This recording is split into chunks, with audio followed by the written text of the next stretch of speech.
एक बार महात्मा बुद्ध किसी नगर से गुजर रहे थे। बुद्ध की नजर एक कपड़े के व्यापारी पर पड़ी, जो दुखी और हताश दिखाई दे रहा था। बुद्ध चलकर उनके पास गए और पूछा कि हे भंते, तुम इतने उदास क्यों हो? अगर तुम मुझे अपनी चिंता का विषय बताओ तो मैं तुम्हारी कुछ मदद कर सकता हूँ। कपड़े के व्यापारी ने बुद्ध को प्रणाम किया और उनको अंदर बुलाया।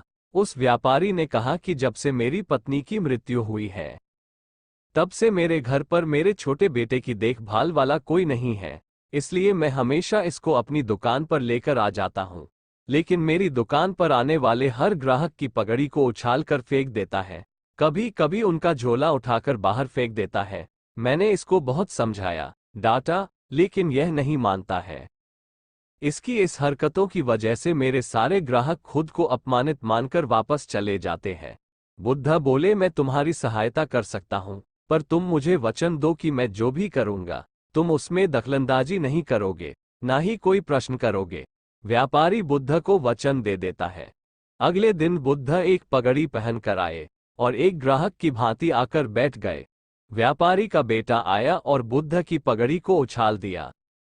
महात्मा बुद्ध मुस्कराए और कहा, बहुत अच्छा, जाओ उस पगड़ी को वापस लेकर आओ। वो बच्चा दौड़कर गया और पगड़ी लाकर बुद्ध को दे दी। अगले दिन बुद्ध एक कुल्हाड़ी और एक लकड़ी लेकर आए।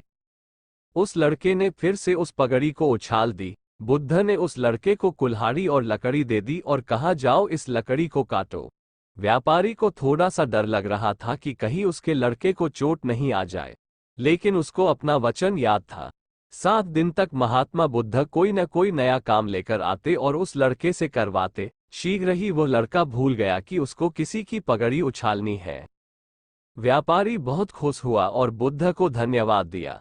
मुझे पता है कि इस कहानी का और मन के वश को कोई विशेष संबंध नहीं है, लेकिन पहले आप इस तर्क को समझ लीजिए। अगर हम अपने मन को अपने हिसाब से काम नहीं करवाएंगे तो मन अपने हिसाब से काम करेगा।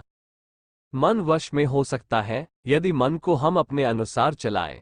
अपने हिसाब मन 2 तरीकों से, 1, मन अपने हिसाब से काम कर सकता है, या 2, मन को हम अपने हिसाब से काम करवा सकते हैं। बुद्ध से मिलने से पहले उस लड़के का मन और दिमाग अनियंत्रित रूप से काम कर रहा था, लेकिन बुद्ध ने उस लड़के को अपने अनुसार काम करवाए, जिससे उसकी आदत ही बदल गई।